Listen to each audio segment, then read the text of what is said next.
नमस्कार, स्वागत है आपका द फोर्थ स्टेट यूट्यूब मंच पर। मेरा नाम है रविंद्र सिंह शोरान। राहुल गांधी के पी अमनीत कुमार के घर पहुंचने से, जो कि पत्नी हैं दिवंगत आईपीएस वाई पूरण कुमार की, उनके घर पहुंचने के बाद अब इस पूरे घटनाक्रम में तेजी से सियासी बदलाव देखने को मिल रहे हैं।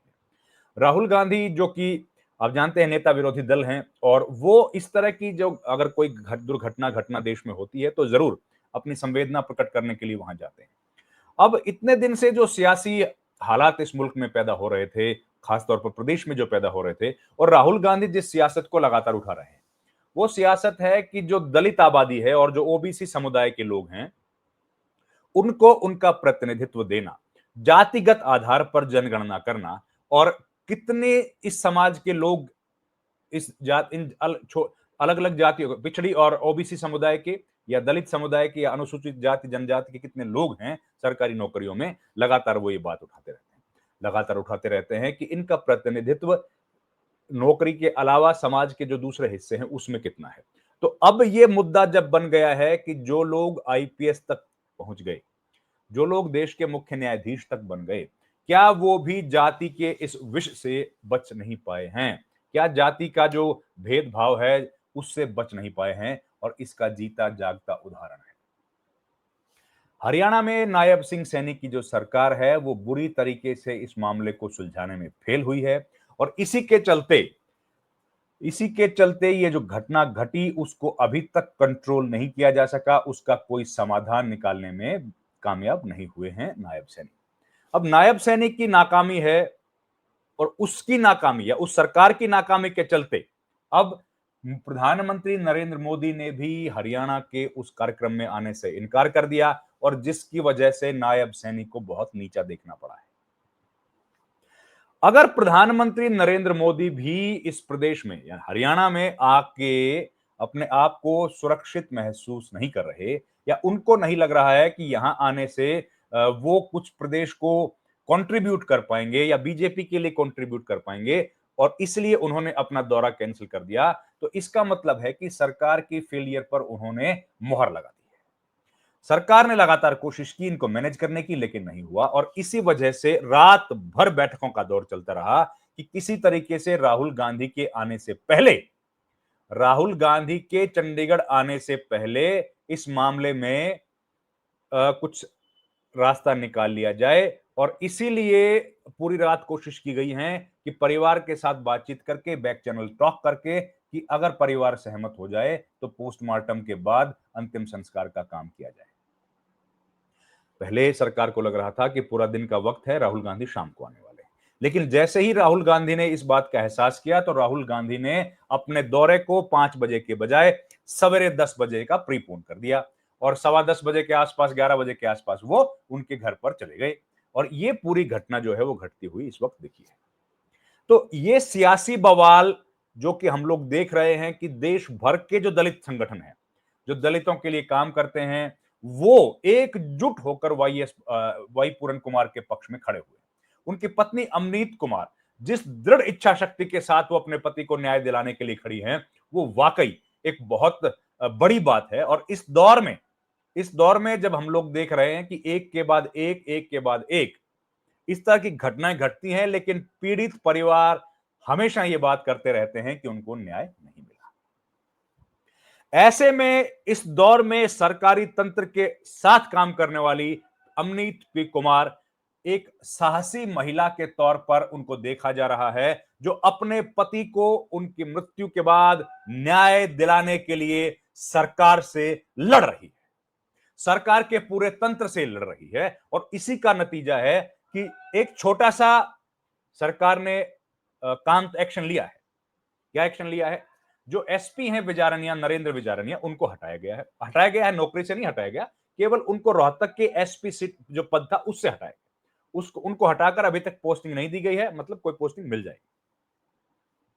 दूसरा, डीजीपी शत्रुजीत कपूर को छुट्टी पर भेजे जाने की खबर है, लंबी छुट्टी पर भेजे जाने की खबर है।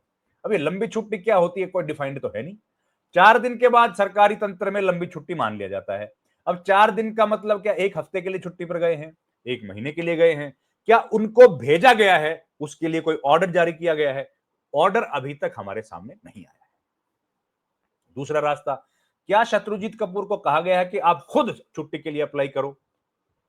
तो कितने दिन के लिए अप्लाई किया गया है, नहीं मालूम है। मतलब उस बात को कि उनको छुट्टी पर भेजा गया है, लंबी छुट्टी पर भेजा गया है, कितने दिन के लिए भेजा गया है और इस दौरान क्या टर्म्स एंड कंडीशंस हैं, कोई जानकारी नहीं है। मतलब यह है कि अब जो एडिशनल चार्ज ओपी सिंह को दिया गया है, डीजीपी हरियाणा का, वो कितने दिन के लिए है और उनको छुट्टी पर क्या-क्या अख्तियारात रहेंगे, इस बारे में कोई जानकारी ऑर्डर के माध्यम से जनता को नहीं दी गई है।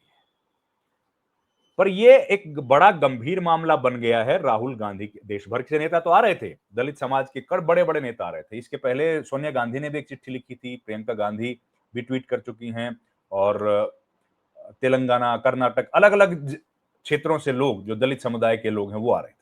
मोदी सरकार के भी मंत्री आए, चिराग पासवान के आने की भी संभावना है, उनका भी जिक्र हो रहा है कि शायद आएंगे वो भी। देश भर के दलित समुदाय के लोग आ रहे हैं, लेकिन इस मामले पर अभी तक सरकार टस से मस होती हुई नहीं दिख रही। अब अगर 7 या 8 दिन का वक्त बीत जाए और सरकार एक दिवंगत व्यक्ति को, जिन्होंने एक एक्सट्रीम स्टेप लिया है और एक बाकायदा नोट छोड़ के गए हैं, उसके बाद भी कार्रवाई नहीं कर रही, उसका पोस्टमार्टम भी नहीं करवा पा रही। क्यों? क्योंकि वो नहीं चाहते हैं शत्रुजीत कपूर के ऊपर कोई कार्रवाई करना। अब अगर उनको लंबी छुट्टी पर भेजा गया है, तो क्या अगला कदम होगा शत्रुजीत कपूर का अरेस्ट?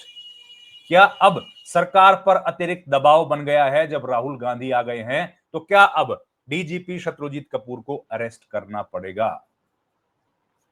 क्या अरेस्ट होंगे डीजीपी शत्रुजीत कपूर और क्या अरेस्ट होंगे एसपी नरेंद्र बिजारनिया? और क्या होगा उन तमाम लोगों पर जिनका नाम फाइनल नोट में लिख कर गए थे आईपीएस वाई पूरण कुमार? ये तमाम सवालात हैं जिनके जवाब नहीं मिल रहे। इस बीच अब जो है 48 घंटे का जो अल्टीमेटम दिया गया था वो भी खत्म हो चला है। 48 घंटे भी पूरे हो चले हैं और लेकिन अभी तक सरकार की तरफ से कोई कार्रवाई नहीं की गई। तो अब होगा क्या? अब ये सवाल उठ रहा है कि राहुल गांधी के जब सीन में आने के बाद सियासी बवाल मचना तय है और इसी सियासी बवाल के बीच सरकार लगातार बैकफुट पर है। प्रधानमंत्री ने इस बात पर मोहर लगा दी है कि सरकार इस मामले को ठीक से हैंडल कर पाने में कामयाब नहीं रही और सरकार बुरी तरीके से असफल जो है उन्होंने बोल दिया है। बोलने का मतलब यह है कि एक्शन, उन्होंने जो अपना हरियाणा आने का दौरा था वो रद्द कर दिया। इसका मतलब है कि सैनी सरकार के काम से वो खुश नहीं है। तो क्या अब इसका असर सैनी सरकार पर भी पड़ेगा? जो सरकार ये बात कहती थी कि उनकी बिरादरी, उनके जो सरकार है उसमें तमाम बिरादरियों का सम्मान है, आज जब एक आईपीएस अधिकारी एक्सट्रीम स्टेप लेते हैं और अपना एक नोट छोड़ते हैं, तो फिर अगर ऐसी सरकार जनहितैषी सरकार है तो उस पर कार्रवाई करने से वो क्यों नहीं डर रही, क्यों नहीं कर पा रही है कार्रवाई? ऐसे ढेर सारे सवाल हैं जो अब और तेजी के साथ, मजबूती के साथ, बुलंद आवाज में लोग उठा रहे हैं। राहुल गांधी के जाने के बाद इस मुद्दे को एक व्यापक व्यापक कवरेज मिलेगी। पूरे हरियाणा और देश भर में लोग अब इस मुद्दे को जानने लगे हैं और अब यह सियासी मामला बहुत बड़ा बन गया है। अब अगला जो सत्र होगा नवंबर के महीने में, जो संसद का सत्र होगा, उसमें भी इसकी गूंज सुनाई देने की संभावना लग रही है। ऐसे में अब सरकार के पास क्या विकल्प बचे हैं? क्या सरकार राहुल गांधी के आने के बाद अब तुरंत एक्शन ले लेगी और पूरा माइलेज उस केस में कांग्रेस पार्टी को मिल जाएगा? लेकिन कांग्रेस पार्टी के कई बड़े नेता, भूपेंद्र सिंह हुड्डा इसके पहले नहीं आए थे इस कार्य यहां पर इनके घर में शोक संवेदना प्रकट करने के लिए। तो क्या पूरा का पूरा क्रेडिट कांग्रेस पार्टी को मिल जाएगा? क्या अब बीजेपी की सरकार इसलिए कोई कदम नहीं उठाएगी क्योंकि इसमें राहुल गांधी की एंट्री हो गई है और इस डेडलॉक को और गहराने देगी? अब ये तमाम बातें ऐसी हैं जो लोग जानना चाह रहे हैं। 48 घंटे का अल्टीमेटम खत्म हो गया है। अब जब सारे दलित समाज की पंचायतें एक साथ बैठेंगी 48 घंटे के बाद, जब पुनरीक्षण करेंगी, रिव्यू करेंगे सिचुएशन को, तब वो लोग क्या फैसला लेंगे? क्या अब ये आंदोलन देश भर में होगा, देशव्यापी होगा, या अब इस आंदोलन का स्वरूप कोई और होगा? ये सब सवाल हैं अब आईपीएस वाई पूरण कुमार की जिंदगी से जुड़े हुए और राहुल गांधी की जो यात्रा है उसने इसमें अब एक नए किस्म का बहस को छेड़ दिया है कि अब इसका क्या सियासी स्वरूप होने वाला है, क्या अब इस पर राजनीति करने वाले हैं और क्या जो सरकार है वो जो कोई एक्शन लेती हुई नहीं दिख रही, अब वो कोई एक्शन लेगी। इस वीडियो में इतना ही। आपसे रिक्वेस्ट है आप हमारे चैनल को प्लीज ज्वाइन कीजिए जिससे हमें आर्थिक सहायता मिले। आपसे रिक्वेस्ट है कि हमारे चैनल को लाइक, शेयर और सब्सक्राइब भी कीजिए। ज़्यादा से ज़्यादा लोगों तक हमारी बात पहुँचने में हमारी मदद कीजिए। आपका बहुत-बहुत धन्यवाद। Thank you.